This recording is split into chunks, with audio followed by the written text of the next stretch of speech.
The sixth lesson that we learn from the overcomer is concerning critics and naysayers. You want to hear this?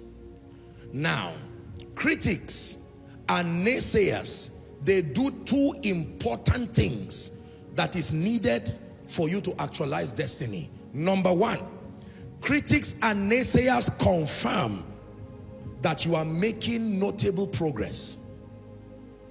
Critics and naysayers are a system of confirmation that you are making notable progress. Show me a man that is doing something worthwhile. If there are no critics and there are no naysayers, you are probably wrong.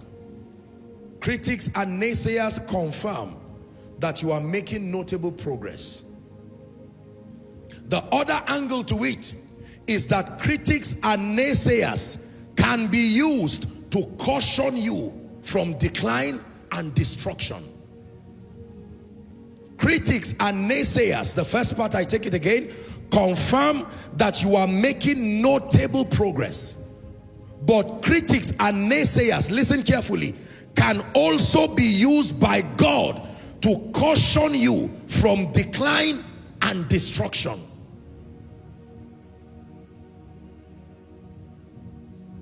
So critics work both ways. They can become a system of confirmation, helping you see and know that you are making notable progress.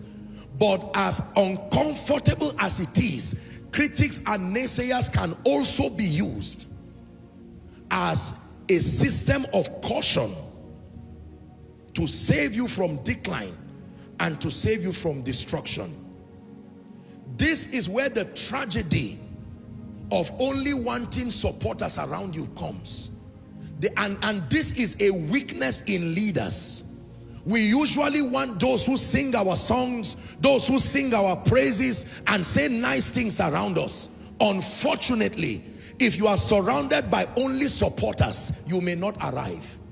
You need both the ministry of supporters and you need the ministry of critics and naysayers. This is an uncomfortable truth, but it is wisdom that comes from overcomers. It is not unusual to have critics and naysayers. It is because you are doing something notable that has attracted their sight and their attention, and they can be used as a system of confirmation that you are making notable progress. But there are times that in the midst of the naysayings, in the midst of the criticism, look carefully. There may be a message there that can be God speaking to you.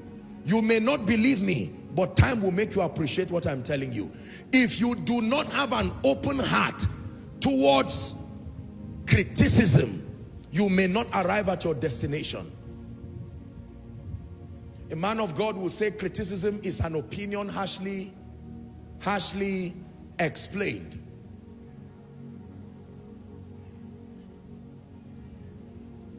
There are people who may say things in a wrong way, but the content of what they are saying is worth your consideration. It's just the presentation that was wrong. Are we together? Woe betides a leader, I tell you, whether you are a businessman or you are a man of God, and you are surrounded by only supporters who sing your praises. No. There are times God will allow the ministry of critics and even naysayers. It will challenge you. It will cause you to look at what you are doing clearer. You see that now? It helps to strengthen your conviction over what you are doing. Unfortunately, because the nature of criticism, look up please. If I have 100 people who are singing my praises and saying wonderful and lovely things about me, and I have one person who says something negative, usually from our psychological build-up, the one person, the criticism may seem to overshadow all the wonderful things.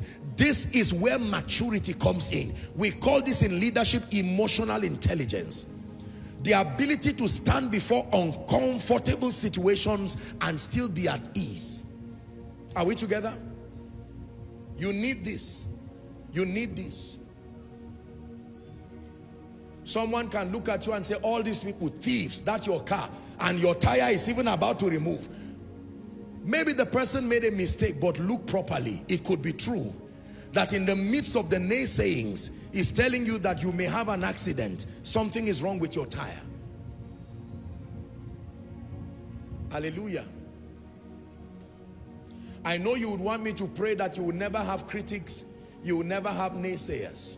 You are trying to say that you do not want to be Jesus or Satan, because either way, whoever you choose among them, you will still have critics and you have naysayers. There are people who hate Jesus with a passion. There are people like me who hate Satan with a passion. Are we together? Either ways, you will never live in a world where all men love you. It does not exist. But if you live in a world where all men hate you, something is wrong with you. It's true. All men cannot hate you, ladies and gentlemen. Is a proof that something is wrong. There must be someone honest and sincere. This is also something for you to work on.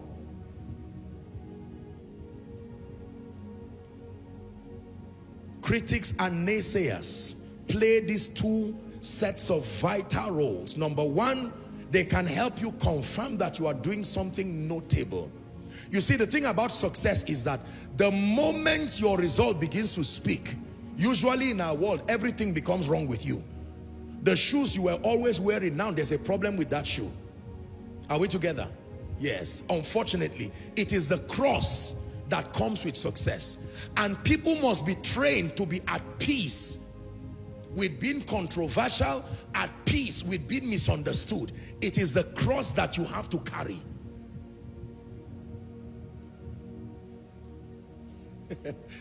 You don't like what I'm saying? Unfortunately, I'm not lying. What you are hearing is the truth from the throne of grace. Hallelujah. Apostle, but in my experience, everybody really loves me. I think I just have this thing about me that makes everybody loves me. Congratulations. Keep receiving prophecy about promotion and increase from me, and watch what happens soon.